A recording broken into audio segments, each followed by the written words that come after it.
So, guys, নমস্কাৰ মই সম্পৰ্জিত শৰ্মা আপোনালোকে চাই আছে report with education YouTube channel so পুনৰবাৰ মোৰ চেনেললৈ আপোনালোকক স্বাগতম জনালো সো সকলোৱে তাৰমানে অপেক্ষা এটা শেষে হ'ল আপোনালোকে ৰিজাল্টৰ কাৰণে অপেক্ষা কৰি আছিলে কিন্তু এছএছচি ডাইৰেক্ট ফাইনেল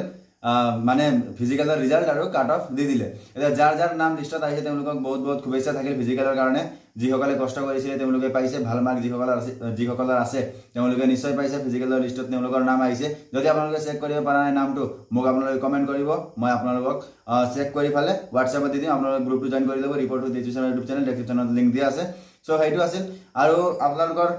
কাৰ কাৰ মাৰ্ক কিমান কিমান আছে এতিয়া যদি আপোনালোকে কমেন্ট কৰে তাৰ ওপৰত নিৰ্ভৰ কৰি এই কাট অফটো যেটো ওলাইছে তাৰ ওপৰত নিৰ্ভৰ কৰি এতিয়া আমি মেডিকেলৰ কাৰণে আৰু ফাইনেলৰ কাৰণে যি হয়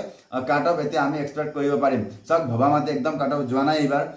যেটো ভাবিছিলো সেইটো একদম নহল অলপো তাৰ মানে অলপ 1% মিলা নাই কাট অফ তাৰ মানে যি ভাবিছিলো তাতকে বহুত হাই গুছি গল আৰু এইবাৰ তাৰ মানে অলপমান খেলিমেলি হোৱা যেন লাগিছে কাৰণ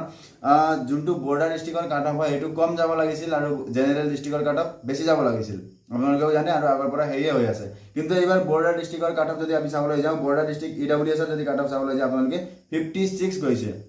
আৰু যদি border district general district EWS চাবলৈ যায় এটা 50 মাত্ৰ সো তেনেকুৱা সকলোতে তাৰ মানে সব ক্যাটাগৰী তেনেকুৱা হৈছে এতিয়া যদি সব ইউআৰ যদি আমি বৰ্ডাৰ ডিস্ট্ৰিক্ট চাবলৈ যাওঁ 74 ঠিক আছে আৰু যদি আমি ইউআৰ জেনাৰেল ডিস্ট্ৰিক্ট চাবলৈ যাওঁ তেতিয়া 69 জেনাৰেল ডিস্ট্ৰিক্টৰ কাট অফ কম আছে তেনেকুৱা কেতিয়া সব ওবিসি বৰ্ডাৰ ডিস্ট্ৰিক্ট 68 গৈছে আকৌ ওবিসি জেনাৰেল ডিস্ট্ৰিক্ট আপোনাৰ 66 এ গৈছে 2 মাৰ্ক কম আছে তেনেকুৱাকে তাৰ মানে জেনাৰেল ডিস্ট্ৰিক্টৰ এবাৰ তাৰ মানে কাট অফ কম গৈছে আৰু বৰ্ডাৰ ডিস্ট্ৰিক্টৰ কাট অফ বেছি গৈছে কিয় হৈছে কেনেকৈ হৈছে এইটো মই একো নাজানো অলপমান খেলিমেলি থকা নিচিনা লাগিছে কিন্তু যেতিয়া অফিচিয়ালি আহি গল সেইটোৱে হসা হ'ব সো সব এতিয়া আপোনালোকে সময় নাই আৰু 10-15 দিনৰ ভিতৰত আমাৰ এডমিট কাৰ্ড আহি যাব তাৰ পিছত আকৌ এক মাহ মানৰ পিছত এতিয়াৰ পৰা এক মাহ মানৰ পিছত আমাৰ জিএ ফিজিক্যাল স্টাৰ্ট হৈ যাব আপোনালোকে এইটো মানি চলক যে আগষ্টৰ লাষ্টৰলৈকে আমাৰ ফিজিক্যাল হৈ যাব সো এতিয়াৰ পৰা মানে লাগি যাওক আৰু এতিয়া আৰু বহি থাকি ফালে লাভ নাই ৰদ বৰষুণ চাই লাভ নাই আৰামছে ফিজিক্যালটো ওলাই ল'ব লাগিব আপোনালোকে এতিয়াৰ পৰা তাৰ মানে ভালকে যদি লাগে 100% ওলাব বুলি মই আশা কৰিম আৰু যোনটো এতিয়া মেডিকেল আৰু ফিজিক্যালৰ কাট অফ হয় সেইটো নেক্সট এটা ভিডিও মই বনাম কাৰণ এতিয়া আমাক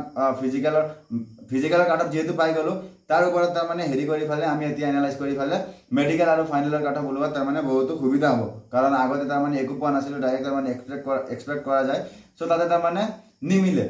তথাপিও তাৰ মানে আমি হেৰি কৰিছিলো কিন্তু নহল সববাৰ তাৰ মানে একে নহয় কোৱাৰ নিচিনা নহয় ভগৱানো নহয় যে কোৱাৰ নিচিনা তাৰ মানে সব ৰাইট হৈ যাব সো একো নাই আপোনালোকক তাৰ মানে নেক্সট এটা ভিডিও দি দিম মই কাট অফৰ ফাইনেল আৰু মেডিকেল কাট অফৰ সো যদি ভিডিওটো ইনফৰমেটিভ পালে তেনে লাইক কমেন্ট শেয়াৰ কৰিব যদি